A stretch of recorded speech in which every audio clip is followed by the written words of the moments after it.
This is Bennett Davison with EuroHooplife. We're here today talking with Joel Almeida in Angola. Joel, how you doing today?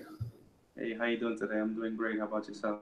Sweet. Yeah, we just got done with a one podcast. We're going to knock another one out. What team were we talking about? Give me a little background, where it is, what city, those types of information.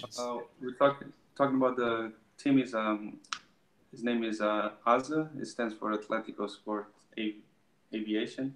It's a team in Angola playing the first division, which is like it's like one of the top leagues in Africa for a country, Angola, which is like a powerhouse in as far as Africa basketball. Nice. Yeah, and if you know anything about FIBA, and this is a little information for everyone else, is there's FIBA Europe, Pacific, FIBA Oceania, FIBA Asia, FIBA Europe, FIBA Africa. And these FIBA is the governing body for NBA, NCAA, any leagues, international, everything, any arbitrations or the governing law goes through FIBA, which is based in Switzerland. So tell me about the situation. How did you end up getting on playing for ASA, and how was it when you got there?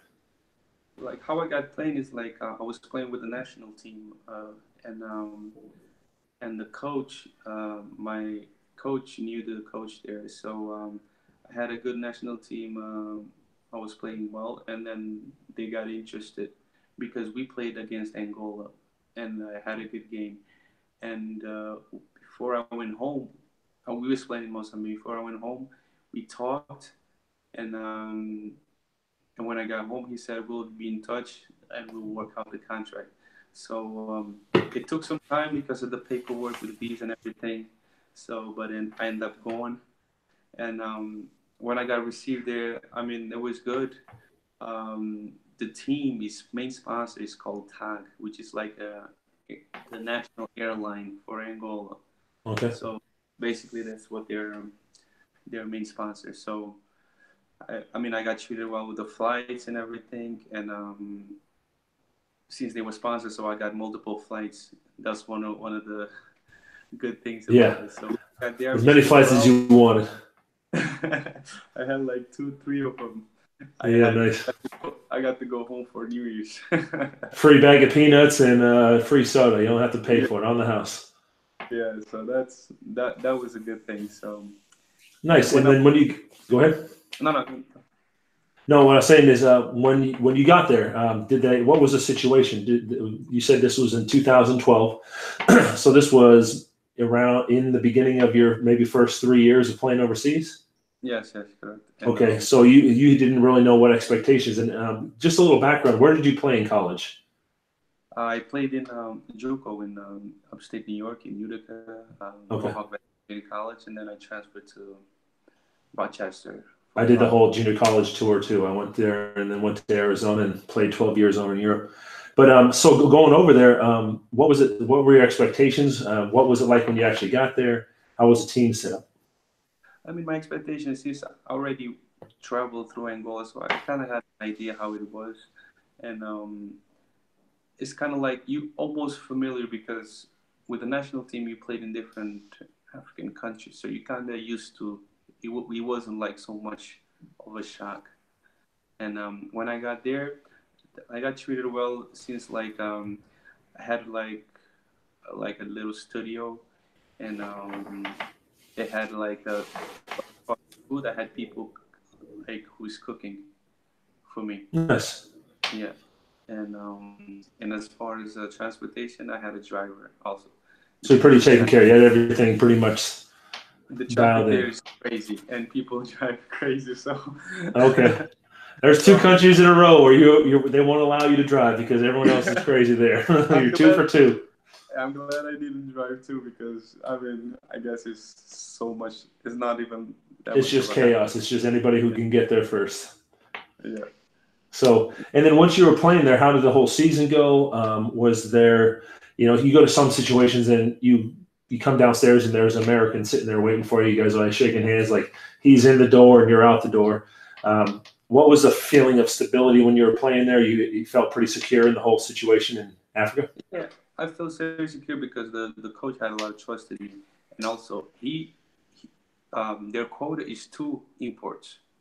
and usually teams bring Americans. So they brought me and my other teammate from the national team, who also, his name is Rodrigo, who also played there in Angola a lot of years. So he with the top teams. So this team is like a top 5 team in the league, top Okay. 5, 4.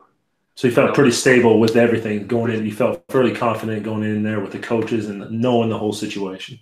Yes, because also the national team coach, I mean, national team player, my teammate, we played together national team, so we're going to play there in the same team. So it was that situation. He also played there, so he knew. So it's kind of like, almost like because you had somebody actually who vouched for you going in there and was had high hopes for you. Yes. In that situation, you know, a majority of what people that I've interviewed are mostly European, Australia, in that Pacific, Japan, and Mongolia, China. You know, Africa is probably not on the best list, on the top list of quality of basketball. As someone who has played over there, what would you recommend to other players? What would you say? Hey, don't underestimate it. There's good basketball going on. Give me a little details on what it is, just because there's not a lot of information out there. Yeah, don't underestimate it. The team is basically like a league. The way they had it structured is mostly all the national team players play in the league. Like the top 4 or 5 teams have almost all the good national team players, and they allow 2 imports. So like that, they can develop the national players, and also to the 2 imports have to be high quality. So it is a very tough league. Like the top 4 or 5 teams, they go on like preseason tournaments for like another countries to go, play another teams, and they play well, and the competition is like the top. You can say the top 4 or 5 teams are like very good, and the bottom one you can all see the discrepancy but not much because of the import. Sometimes they have money to afford 1 or 2 or maybe none. So that's when you see a little bit of the drop off. But the top middle is like pretty stable, and usually and there's a lot of games also. You play 2 times a week, and towards the end you can just play it 3 times a week. So you play a lot of games, and they also too play. Talk about overall the country, and the league played in the Champions League for African countries, and the top 2 teams usually play there, and they win it. They win the whole thing. So as far as Angola, they have a very, stable and strong league. How would you recommend, and kind of to wrap things up, how would you recommend someone, say it sounds like you came into the situation with an advantage. You knew the coach, you played the national team. How would you rate it for what would you knowledge would you give to a player that's not on the national team, doesn't have a background of traveling over to Angola to play? What information would you give them? As far as like the league is a very good league, and from before the money situation was good, you get paid. They put a lot of money into basketball, and but the thing is, right now with the country suffering from the currency exchange and everything, some of your money might get tied up in the local currency. You cannot. That's one good thing. One thing you gotta negotiate is like trying to have your money in dollars or euros, because if you most likely will pay it in their money, and it's hard, and the countries are not having difficulty with the having to exchange their money to dollars. So that's one thing you gotta watch out for. And as far as competition, is very competitive, and the top 2-3 teams they play in the African Championships of Clubs, which is a good competition, and they usually do very well. They win it or they stay in second. And they win it like almost every year. So the league quality it's good. It's just like, I think it's like exposure. And I think now with the ABL thing with the NBA, and also too they just launched the Africa League, it's starting to get more exposure and more opening eyes of more players. And I think it's a very emerging market as far as basketball. But you think there's going to be a better attraction of international eyes watching Africa now, instead of it just kind of having its own individual league. Question: what would it doesn't have to give exact numbers, but what would the average pay? Would it be 5 to 10 grand a month? Is it 10 to 15 grand a month? 15 to 20 a month? What would the number, kind of like the highest players, get paid to the average player? I think they're like on the top teams. The teams, I think when I was there, was getting, I think, between 15 to 20, I would say, Okay. or even more. And they pay more even the top national team player. So they was paid a lot of money. Okay, so you're thinking that would be, so an average player coming over that hadn't been established, maybe played 2 years in England or Germany or something, would come over there and maybe make around 10 to 12,000 a year or a month, excuse me.